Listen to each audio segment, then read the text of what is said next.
Dipalpur road पर नीली बार transport की एक लॉरी शोर मचाती पाकपतन की सिमत जा रही थी। रहीमदाद लारी को दूर तक देखता रहा। आखिर वो नज़रों से ओझल हो गई।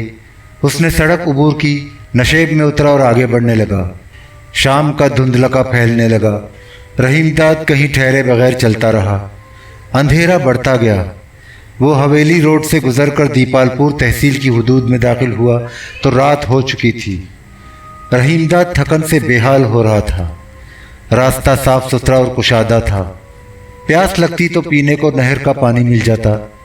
हर सिमत अंधेरा छाया था। उसके पैर बोझल हो गए थे। अब उसमें ज़्यादा दूर जाने की सकत ना थी। वो कहीं ठहर कर रात बसर करना चाहता था, मगर कोई मुनासिब और महफूज ठिकाना नज़र नहीं आ रहा था। नहर के किनारे कहीं कहीं खजूर के दरख्त थे। कीकर की झाड़ियाँ थीं जिनकी शाखें पीले पीले फूलों से लदी झूम रही थीं। गंदम और जौ की तैयार फसलें भी खड़ी थीं। जहाँ फसलें कट चुकी थीं वहाँ उजाड़ खेत दूर दूर तक फैले हुए थे। रहीमदाद ठिकाने की तलाश में थके हारे कदमों से आगे बढ़ रहा था। यकायक अक़ब में टापें सुनाई दी। कोई घोड़ा दौड़ाता उसी तरफ आ रहा था। आवाज़ रफ्ता रफ्ता करीब आती जा रही थी। रहीमदाद रास्ते से हटकर एक तरफ हो गया। करीब ही खेत थे। वो उनके साथ साथ चलने लगा। घुड़सवार बिल्कुल नज़दीक आ गया। उसका घोड़ा ज़ोर से हिनहिनाया, ठोकर खाई और रास्ते से उतरकर रहीमदाद की जानिब बढ़ा। रहीमदाद सरासीमा होकर पीछे हटा और खेत की मेंढ से टकरा कर गिर पड़ा। गिरते ही अंधेरे में घोड़े का सुम कुछ इस तरह उसके चेहरे पर पड़ा कि सर चकरा गया। आंखें बंद हो गईं। सांस रुक रुक कर चलने लगी। ज़रा देर बाद उसने सुना कोई उस पर झुका हुआ माजरत के अंदाज में कह रहा है, माफ़ करना जी, घोड़ी ज़रा चमक गई थी। मैंने बहुत रोका पर काबू से निकल गई। रास्ते से उतरकर इधर आ गई। उसने सहारा देकर रहीमदाद को उठाया। रहीमदाद कर्राहता हुआ उठकर बैठ गया। घुड़सवार ने नरमी से पूछा, कहीं चोट तो नहीं आई? रहीमदाद से तकलीफ़ के मारे बोला ना गया। उसने अपने गाल पर हाथ फेरा तो हाथ खून से तरबतर हो गया। रहीमदाद ने ज़बान से कुछ नहीं कहा। अपना खून आलूद हाथ सामने कर दिया। धुंधली रोशनी में उसने खून से भरा हाथ देखा। रहीमदाद के चेहरे का जख्म देखा। परेशान होकर बोला, लगता है तेरे तो बहुत चोट आई है। चोट वाकई सख्त आई थी। घोड़े की पूरी टाप रहीमदाद के चेहरे पर बैठ गई थी और लोहे की नई नाल रुखसार की जिल्द काटती 4 इंच तक चली गई थी। रहीमदाद ने खून बंद करने के लिए जख्म पर बायां हाथ रख लिया था। वो टीस बर्दाश्त करने की कोशिश कर रहा था। घुड़सवार लंबा चौड़ा जवान था। सफ़ेद कमीज और सफ़ेद शलवार पहने हुए था। सर पर ऊंचे तुर्रे की पग थी। वज़ाक़ता से बड़ा ज़िम्मेदार लगता था। उसने झट अपनी पग उतारी, शिमला झर से फाड़ा और फटा हुआ टुकड़ा लेकर तेज़ी से नहर की जानिब गया। उसे पानी से तर किया, वापस आया। रहीमदाद का हाथ हटाया, गीले कपड़े के एक कोने से खून साफ किया, फिर कपड़ा तह किया, गद्दी बनाई और ज़ख्म पर रख दी। उसने पग का एक हिस्सा और फाड़ा और उसे सर से ठोड़ी तक चेहरे के गिर्द अच्छी तरह लपेट कर गिरा लगा दी। रहीमदाद खामोश बैठा रुक रुक कर कर्राहता रहा। ज़ख्म पर पट्टी बांधकर उस शख्स ने पूछा, तेरा नाम की है? रहीमदाद ने बोलने के लिए मुंह खोला और सिर्फ चौधरी कह सका। वो शख्स बोला, चौधरी, मेरा नाम अल्लाह वसाया है। उधर कोटला हरकिशन में अपनी जिम्मेदारी है। उसने रहीमदाद की पीठ थपक कर दिलजुई की। चौधरी, हौसले से काम ले, थोड़ी देर में दर्द कम हो जाएगा। वो रहीमदाद के करीब ही ज़मीन पर बैठा था। चंद कदम के फासले पर उसकी मुश्की घोड़ी खड़ी थी। कुछ देर खामोश रहकर अल्लाह वसाया ने कहा, तेरी तबीयत संभल गई हो तो मेरे साथ घोड़ी पर बैठ जा। कोटला हरकिशन यहाँ से ज़्यादा दूर नहीं। वहाँ पहुँचकर ठीक से मरहम पट्टी हो जाएगी और तू आराम से लेट जाएगा। अल्लाह वसाया ने सहारा दिया। रहीमदाद उठकर खड़ा हो गया। उसने क्लेम के कागजात का बस्ता मजबूती से हाथ में दबा लिया। अल्लाह वसाया घोड़ी के पास गया। उसकी रास पकड़कर नहर के किनारे ले गया। रहीमदाद आहिस्ता आहिस्ता इसके करीब चला गया। अल्लाह वसाया घोड़ी पर चढ़कर बैठ गया। उसने रहीमदाद का हाथ थाम कर सहारा दिया और वो भी अल्लाह वसाया के पीछे घोड़ी पर सवार हो गया। उसने एक हाथ से अल्लाह वसाया की कमर थामी और जमकर बैठ गया। अल्लाह वसाया ने घोड़ी को ईड़ लगाई और आहिस्ता आहिस्ता दौड़ाने लगा। निस्फ घंटे से भी कम अरसे में दोनों कोटला हरकिशन पहुंच गए। अल्लाह वसाया ने हवेली के सामने पहुंचकर घोड़ी ठहरा ली। नीचे उतरा। उसके नौकर चाकर करीब पहुंच चुके थे। अल्लाह वसाया की हिदायत पर उन्होंने सहारा देकर रहीमदाद को घोड़ी की पुश्त से नीचे उतारा। घोड़ी की लगाम एक मुलाजिम ने थाम ली। अल्लाह वसाया ने रहीमदाद को मुखातिब किया, चौधरी मेरे साथ आ। रहीमदाद खामोशी से अल्लाह वसाया के हमरा हवेली के मेहमान खाने में चला गया। दोनों कमरे में दाखिल हुए। कमरा खुशादा और हवादार था। ताक में लैंप रोशन था। एक तरफ खूब चौड़ा चकला पलंग था, उस पर उजला बिस्तर लगा था। अल्लाह वसाया ने बिस्तर की तरफ इशारा करते हुए कहा, चौधरी अब तू मंजी पर आराम कर, मैं थोड़ी देर में वापस आ जाऊंगा। वो कमरे से चला गया। रहीमदाद खामोश लेटा रहा। कुछ देर बाद एक अधेड़ नौकरानी कांसी के बड़े से गिलास में दूध लेकर आई। रहीमदाद तकिए के सहारे उठकर बैठ गया। उसने गिलास नौकरानी से ले लिया और दोनों हाथों से थामकर धीरे धीरे दूध के घोंट अलग से नीचे उतारने लगा। दूध गाढ़ा और नीम गर्म था। रहीमदाद दूध पीता रहा। नौकरानी ने कमरे की दोनों खिड़कियां खोल दी। कमरे की पुश्त पर बागीचा था। उसमें लीमों के दरख्त भी थे और खिड़कियों के करीब ही थे।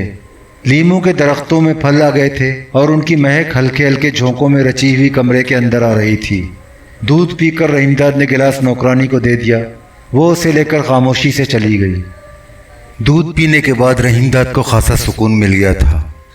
नकाहत भी कम हो गई थी। वो तकिए पर सर रखकर चित लेट गया और खामोशी से छत थकने लगा। चंद मिनट बाद अल्लाह वसाया वापस आ गया। उसके हमरा एक बूढ़ा भी आया। उसकी लंबी सफ़ेद दाढ़ी थी, सर पर पगड़ी थी, लिबास बोसीदा और मलगजा था। दोनों आहिस्ता आहिस्ता रहीमदाद के नज़दीक आए। बूढ़े के जिस्म से पसीने की तेज़ बू उठ रही थी। उसने झुककर रहीमदाद का चेहरा देखा और पेशानी पर हाथ रखकर बोला, बुखार तो नहीं लगता, चोट ज़्यादा गहरी नहीं आई। उसी वक्त एक सर्वकामत नौजवान औरत कमरे में दाखिल हुई। उसका चेहरा ताज़ा फूल के मानंद नर्म और गुलाबी था। बड़ी बड़ी स्याह आंखों में पिछली रात के सितारे झिलमिलाते थे। नक्श निगार भी सुबक और तीखे थे। वो हल्के आसमानी रंग का रेशमी कुर्ता और शलवार पहने हुई थी। दुपट्टा भी आसमानी था। उसके एक हाथ में लकड़ी का छोटा सा बॉक्स लटक रहा था, जिस पर सलेब अहमर का बड़ा सा निशान बना हुआ था। रहीमदाद ने उसे देखा तो मबहूत होकर रह गया। ऐसा महसूस हुआ कि कमरे में रंग बू का सैलाब उमड़ आया है। रहीमदाद की सांस लम्हे भर को ठहर गई। आंखों की चमक तेज हो गई। अल्लाह वसाया ने रहीमदाद को मुखातिब किया, चौधरी। उसने हाथ उठाकर औरत की तरफ इशारा किया, ये जमीला है, मेरी घरवाली। जमीला के चेहरे पर सुर्खी की लहर दौड़ गई। उसने दुपट्टे का आंचल सर पर डाल दिया। बूढ़े ने रहीमदाद की पेशानी से हाथ हटाकर अल्लाह वसाया को देखा। फिक्र की कोई गल नहीं, पाथी की गर्म गर्म राख चोट पर बांध दे, 2-3 दिन में चंगा हो जाएगा। वैसे नीम के पत्ते कुचलकर बांधने से भी आराम आ जाएगा। जमीला बढ़कर दोनों के करीब पहुंच गई।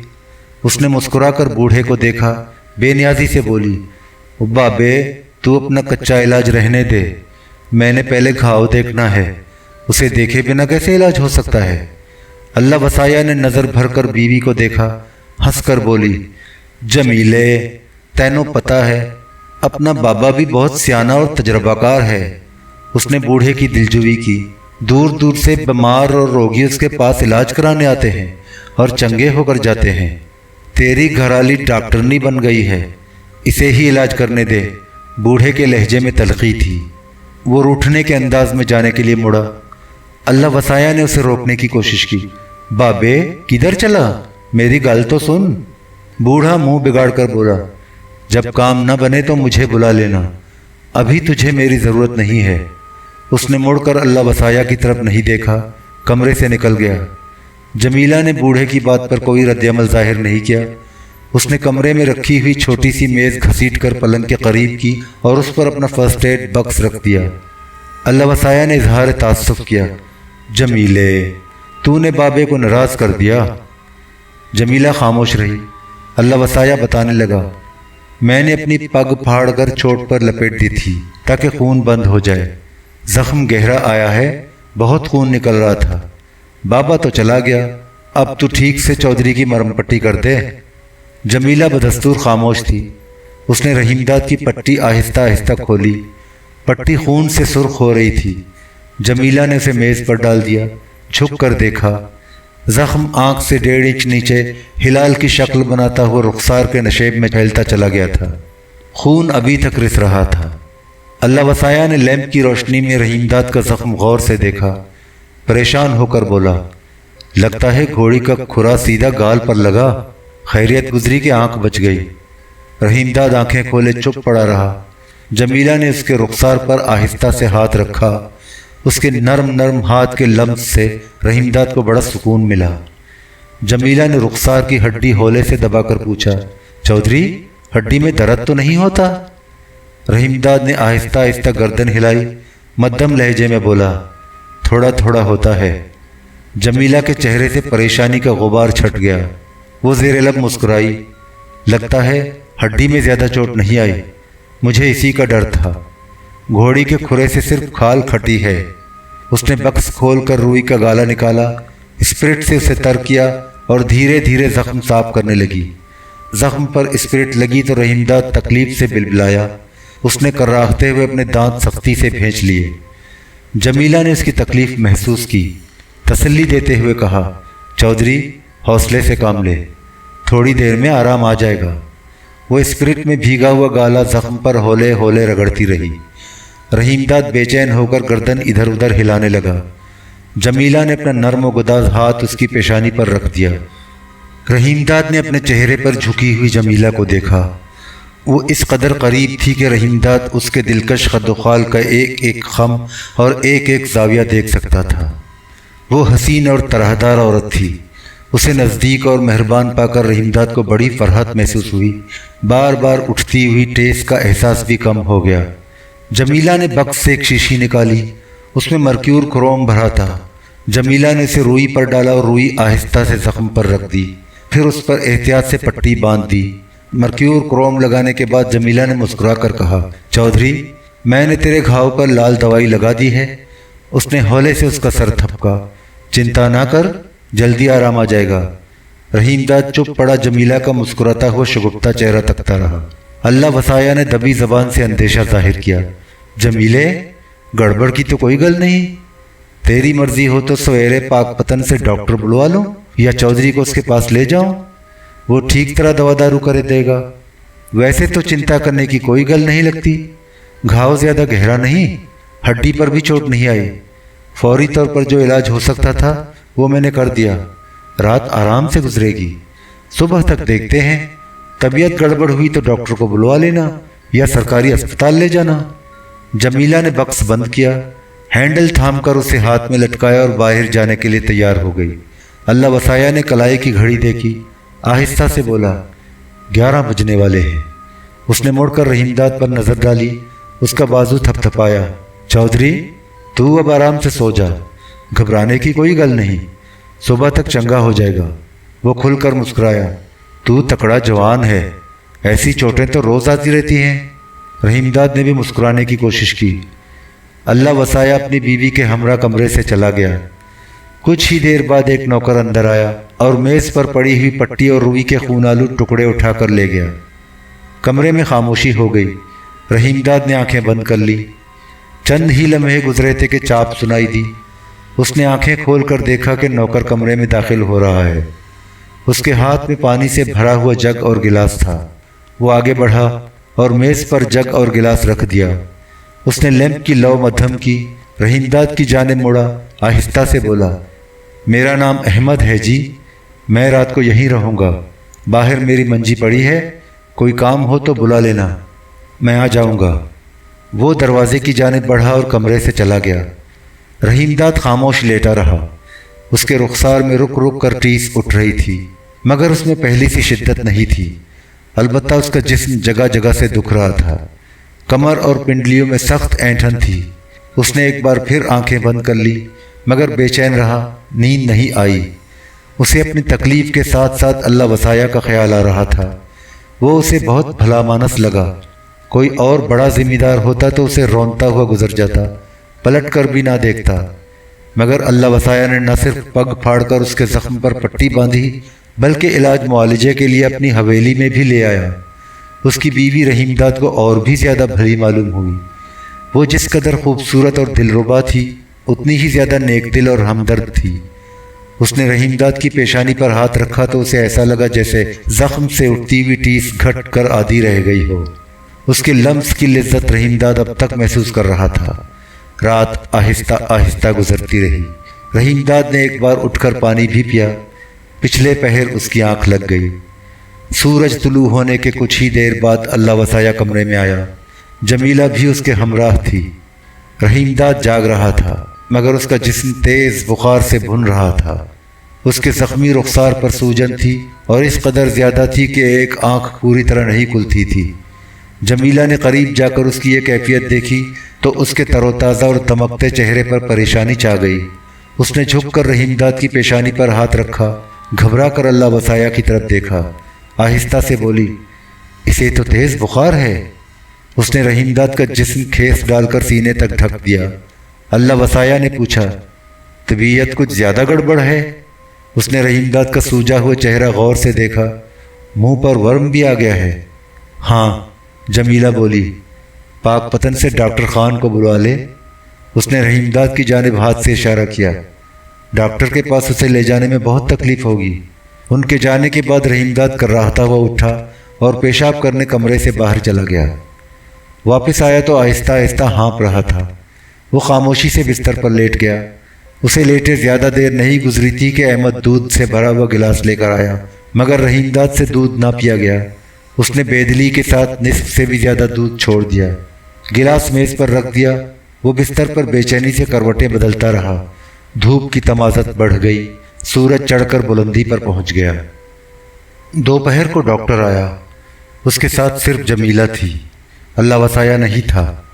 ڈاکٹر نے رحیم داد کے رخسار ہولے ہولے ایک انگلی سے دبائے۔ جمیلہ اسے بتانے لگی، ڈاکٹر، میں نے فرسٹ ایڈ کے طور پر گھاؤ اسپرٹ سے صاف کر کے لال دوائی لگا دی تھی۔ رات بہت بیت چکی تھی، اس سمے میں اور کر بھی کیا سکتی تھی۔ یہ تو بہت اچھا ہوا، ڈاکٹر مسکرا کر بولا، سیپٹک ہونے کا ڈر نہیں رہا، ویسے زخم خاصا گہرا آیا ہے۔ وہ ہوا یہ جی کہ اندھیرے میں اللہ وسائے کی گھوڑی چمک گئی۔ چودھری ایک دم سامنے آ گیا۔ گھوڑی کا کھرا اس کے منہ پر پڑا۔ گھاؤ تو پھر آنا ہی تھا نا، پر آنکھ بچ گئی، بالکل آنکھ کے نیچے چوٹ آئی ہے۔ ڈاکٹر اس کی باتیں سنتا رہا اور خاموشی سے رحیم داد کا ہاتھ تھام کر انگلیوں سے اس کی نبض دیکھتا رہا۔ رحیم داد چپ چاپ لیٹا سامنے کی دیوار تکتا رہا۔ نبض دیکھنے کے بعد ڈاکٹر نے اپنا چرمی بیگ کھولا، سرنج نکالی، اس میں دوا بھری اور رحیم داد کے بازو میں انجیکشن لگا دیا۔ اس نے پٹی کھولی، اسپرٹ سے بھیگی ہوئی روئی سے اثر نو زخم صاف کیا۔ رحیم داد نے تکلیف سے منہ بگاڑا۔ جب زخم اچھی طرح صاف ہو گیا تو ڈاکٹر نے اس پر مرہم لگایا، روئی کا گالا رکھا اور اسے اسٹرکنگ پلاسٹر کی پتلی پتلی پٹیوں سے اچھی طرح رخسار پر چپکا دیا۔ ڈاکٹر نے تسلی دینے کی غرض سے آہستہ آہستہ رحیم داد کا بازو تھپکا، مسکرا کر بولا، چودھری، گھبرانے کی کوئی بات نہیں، تھوڑی دیر میں آرام آ جائے گا، شام تک چہرے کی سوجن بھی ختم ہو جائے گی، 3-4 روز میں طبیعت بالکل ٹھیک ٹھاک ہو جائے گی۔ اس نے اپنا بیگ بند کیا۔ دروازے میں کھڑے ہوئے نوکر نے آگے بڑھ کر بیگ سنبھال لیا۔ ڈاکٹر کمرے سے چلا گیا۔ جمیلہ بھی اس کے ہمراہ چلی گئی۔ رحیم داد انہیں نظریں اٹھائے خاموشی سے دیکھتا رہا۔ جمیلہ اس وقت ہلکا گلابی لباس پہنے ہوئے تھی اور کچھ زیادہ ہی حسین نظر آ رہی تھی۔ اس کے بال سیاہ اور گھنے تھے، ہلکے ہلکے گھنگریالے بھی تھے۔ چوٹی لمبی تھی اور کمر سے نیچے جھول رہی تھی۔ کمر پتلی تھی مگر کولہے قدرے بھاری تھے۔ وہ اپنے کولہوں کو آہستہ آہستہ خم دیتی ڈاکٹر کے ساتھ ساتھ چل رہی تھی۔ رحیم داد ٹکٹکی باندھے جمیلہ کو دیکھتا رہا اور اس وقت تک دیکھتا رہا جب تک وہ مہمان خانے کا آنگن عبور کر کے بیرونی دروازے سے باہر نہ چلی گئی۔ رحیم داد کو ایسا محسوس ہوا کہ روشنی دھندلی پڑ گئی ہے، ہوا ٹھہر گئی ہے۔ کمرے میں حبس اتنا بڑھ گیا کہ اس کا دم گھٹنے لگا۔ اس نے گہری سانس بھری اور چھت تکنے لگا۔ رات کو جمیلہ پھر رحیم داد کے پاس آئی۔ اللہ وسایا بھی اس کے ساتھ تھا۔ دونوں کمرے میں پڑی ہوئی بیت کی کرسیاں کھسکا کر رحیم داد کے بستر کے قریب بیٹھ گئے۔ رحیم داد کو اب خاصا افاقہ تھا، رخسار کا ورم کم ہو گیا تھا، بخار بھی اتر گیا تھا۔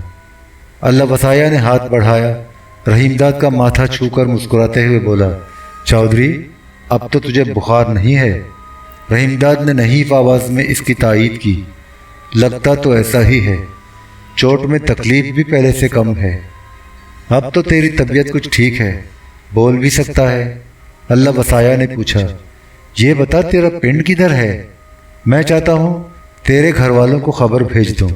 तेरे घर न पहुँचने पर वो परेशान होंगे, तेरा इंतज़ार करते होंगे, तुझे ढूंढते होंगे।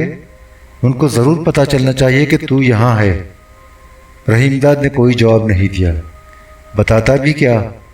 अब उसका न घर बार था न ठिकाना, कोई उसका नहीं था। बीवी बच्चे पराए हो चुके थे। इकलौती बहन उसकी आंखों के सामने तड़प तड़प कर दम तोड़ चुकी थी। सारे रिश्ते, सारे बंधन टूट फूट कर इस तरह बिखर चुके थे कि वो मलबे का ढेर रह गया था। रहीमदाद के चेहरे पर दुख के साए मंडलाने लगे। आंखें गोया मंजमद हो गई थीं। अल्लाह वसाया ने उसे खामोश पाया तो इसरार करके दरियाफ्त किया, चौधरी तूने मेरी बात का जवाब नहीं दिया? रहीमदाद ने मुड़कर अल्लाह वसाया की जानिब देखा और एक टिक देखता रहा। उसने गहरी सांस भरी, गम के बोझ से दबे हुए लहजे में बोला, अपना जी, न कोई घर है न घर वाले हैं। ये कैसे हो सकता है? जमीला ने हैरत से आंखें फाड़ कर कहा, कोई तो तेरा होगा, कहीं घर भी होगा। कभी घर था, घर वाले भी थे। रहीमदाद दिल गिरफ्तार हो गया। जमीला ने दिलचस्पी से पूछा, सब कहाँ गए? क्या हो गया? रहीमदाद रुक रुक कर बोलने लगा, मैं जी गुरदासपुर का मुहाजिर हूँ। फसादात में मशरकी पंजाब के मुसलमानों पर जो बीती वो तो तैनू पता ही होगा। उधर अपनी जिम्मेदारी थी, रहने को माड़ी थी, घरवाली थी, 4 बच्चे थे। बेटी सबसे बड़ी थी, उसे बलवाई उठाकर ले गए। उससे छोटा पुत्र था, वो मेरे सामने मारा गया। मैं बलवाइयों से बच बचाकर किसी न किसी तरह पाकिस्तान पहुंच गया। उसने चौधरी नूरुल्लाही की अलमनाक दास्तान अपनी बनाकर सुनाई। रहीमदाद आहिस्ता आहिस्ता हाँप रहा था। उसका बीमार चेहरा और मुरझा गया। अल्लाह वसाया और जमीला के चेहरों पर भी गम का हल्का हल्का गुबार बिखरता जा रहा था। जमीला कुछ ज़्यादा ही मुतासिर नजर आती थी। उसने रहीमदाद का सोगवार चेहरा नज़र भर कर देखा। इजहार हमदर्दी करते हुए बोली, चौधरी तू बहुत निराश और दुखी लगता है। तूने बहुत कठिनाइयाँ झेली हैं। उसके लहजे में दबा दबा कर्ब था। ये तो बता, तेरी घरवाली और 2 बच्चों का क्या बना? बाद में पता चला घरवाली दोनों बच्चों के साथ पाकिस्तान आ गई थी। रहीमदाद ने ठंडी सांस भरी। लहजा और दिलदोज हो गया। वो कहाँ है, किसके पास है, बच्चों का क्या बना, ये अब तक पता नहीं चला। उसकी आवाज़ भर्रा गई। 8 साल से उन्हें ढूंढता फिर रहा हूँ। इधर भी उन्हें ढूंढने ही आया था। अंधेरे में घोड़ी सामने आ गई। उसके लहजे में सिसकियों की सरसराहट थी। चंद लम्हे खामोश रहने के बाद वो तड़प कर बोला, मर जाता तो ठीक था। रहीमदाद की आंखों में आंसू आ गए। जमीला की आंखों से भी टिप टिप आंसू गिरने लगे। वो सर झुकाकर रोने लगी। उसका चेहरा बुझ गया। अल्लाह वसाया ने उसे रोते देखा। हाथ बढ़ाकर उसका सर आहिस्ता आहिस्ता थपका, दिलजोई की। ले, तू भी रोने बैठ गई? वो रहीमदाद की जाने मुतवज्जा हुआ। चौधरी, इसका दिल बहुत कमज़ोर है। किसी को दुखी देखती है तो उसकी आंखों में ऐसे ही आंसू आ जाते हैं। उसने गहरी सांस भरी। वैसे जी फसादात में बहुत जुल्म हुआ। उसने रहीमदाद को तसल्ली दी। चौधरी, रब ने चाहा तेरी घरवाली और बच्चे एक न एक दिन तुझे ज़रूर मिल जाएंगे। रहीमदाद खामोश रहा। अल्लाह वसाया उठकर खड़ा हो गया। उसने जमीला का बाजू थामा। चल, चौधरी को सो लेने दे, बहुत रात हो गई। जमीला ने दुपट्टे के पल्लू से आंसू पोंछे और खामोशी से दोनों आगे बढ़े और आहिस्ता आहिस्ता कमरे से निकलकर आंगन में पहुंच गए। रहीमदाद कुछ देर खामोश लेटा रहा, फिर उठा। मेज़ पर रखे हुए जग से उसने गिलास में पानी उंडेल कर पिया। दरवाजे से झांका। अहमद उस वक्त मौजूद नहीं था। उसकी चारपाई खाली थी। रहीमदाद पलंग से नीचे उतरा, लैंप की लौ धीमी की और बिस्तर पर आकर लेट गया। सवेरे सवेरे अल्लाह वसाया आया, मगर जमीला उसके साथ नहीं थी। रहीमदाद की तबीयत अब खासी संभल गई थी। चेहरे पर सूजन भी नहीं रही थी, लेकिन वो कमज़ोर हो गया था। रंगत जर्द पड़ गई थी। اللہ وسایا اسے اپنے ہمراہ مہمان خانے سے باہر لے گیا۔ سورج شیشم کے درختوں کے پیچھے سے آہستہ آہستہ طلوع ہو رہا تھا۔ سنہری دھوپ گاؤں کے مکانوں کی منڈیروں پر جھلملا رہی تھی۔ کوٹلہ ہرکشن اب پوری طرح بیدار ہو چکا تھا۔ گھروں سے دھواں اٹھ رہا تھا۔ دونوں بستی کی جانب نہیں گئے، کھیتوں کی طرف نکل گئے۔ فصلوں کی کٹائی ہو چکی تھی۔ کھیتوں میں کہیں کٹی ہوئی فصل کے ترنڈے دور سے دکھائی دے رہے تھے، کہیں خریف کی کاشت کے لیے تیاریاں کی جا رہی تھیں، کہیں واہن کھیت تھے جن میں ہل چلایا جا چکا تھا، مگر نہ ساگا پھرا تھا، نہ فصل کی بوائی کے لیے زمین تیار ہوئی تھی۔ رحیم داد کو اپنا گاؤں احمد کوٹ یاد آ گیا، اور اس کی یاد کے ساتھ ساتھ اپنے کھیت کھلیان یاد آ گئے۔ وہ اللہ وسایا کے ہمراہ چلتا رہا۔ دونوں خاموش تھے۔ صبح کی ہوا کے نرم نرم جھونکے خوشگوار تھے، ان میں تازگی اور فرحت تھی۔ چلتے چلتے اللہ وسایا نے رحیم داد سے کہا، چودھری، جب تک تیری طبیعت پوری طرح ٹھیک ٹھاک نہ ہو جائے یہیں رہے۔ ویسے اپنا گھر سمجھ کر جب تک جی چاہے ٹھہرا رہے۔ مہمان گھر میں ہو تو ذرا بہار رہتی ہے۔ اس نے ہلکا سا قہقہا لگایا۔ تیری مہربانی ہے، رحیم داد نے انکار نہیں کیا، پر میں اس طرح کب تک یہاں رہ سکتا ہوں؟ چلا جانا، چلا جانا، ایسی بھی کیا جلدی ہے؟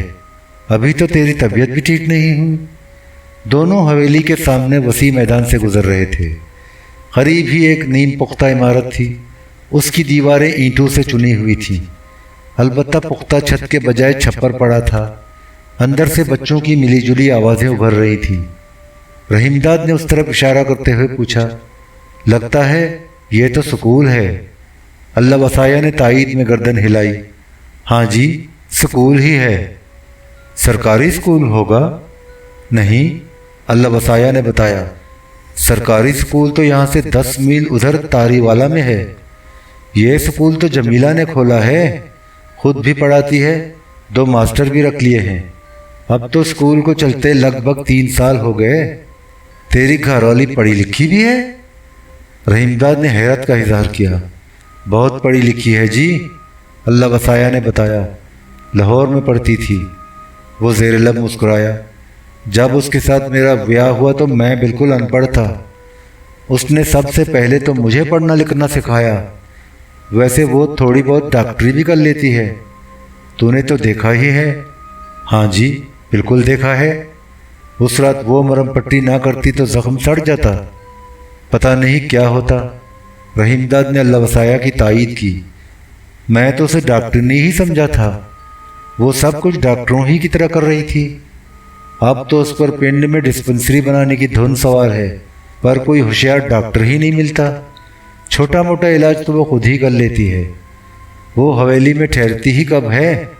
سکول سے بچوں کو پڑھا کر نکلتی ہے تو مزاروں کے گھروں میں گھس جاتی ہے، کمیوں کے پاس بھی بے دھڑک چلی جاتی ہے، ان کے ساتھ گھل مل کر گپ شپ کرتی ہے۔ منع کرتا ہوں تب بھی نہیں مانتی۔ ویسے تو جی یہ بری عادت نہیں، پر تیرے جیسے بڑے زمینداروں کی گھر والیاں اور زنانیاں ایسا کرتی نہیں۔ وہ تو حویلیوں اور ماڑیوں سے باہر ہی نہیں نکلتی۔ ایسا کریں تو ان کے قسم طلاق کا کاغذ ہاتھ میں تھما دیں۔ ٹھیک کہہ رہا ہے، زمینداروں میں یہی ہوتا ہے۔ تبھی تو آس پاس کے بڑے زمیندار جمیلہ سے ناراض ہیں۔ کہتے ہیں اس نے زمینداروں کی ساری لشک پشک اور عزت خاک میں ملا دی، ان کی پگ کے اونچے ترے نیچے کر دیے۔ اللہ وسایا کا لہجہ بوجھل ہو گیا۔ کیا بتاؤں جی، سبھی مجھ سے خار کھاتے ہیں۔ وہ بھی ٹھیک ہی کہتے ہیں، زمیندار میں اکڑ اور آن بان نہ ہو تو کام کیسے چلے؟ رحیم داد نے زمینداروں کی نفسیات کی ترجمانی کرتے ہوئے کہا، مزار فصل سے کچھ بھی نہ دیں، اپنی راہکی کے ساتھ زمیندار کا حصہ بھی دبا لیں۔ ویسے تینوں یہ تو پتا ہوگا کہ فصل کی واڑھی ہوتے ہی مزارے اس میں سے چوری شروع کر دیتے ہیں۔ زمیندار اور اس کے کرندے کڑی نظر نہ رکھیں اور چوری چکاری کرنے والے مزاروں کو الٹا لٹکا کر پٹائی نہ کریں تو ساری فصل واڑھی سے پہلے ہی غائب ہو جائے۔ غلط کہہ رہا ہوں میں؟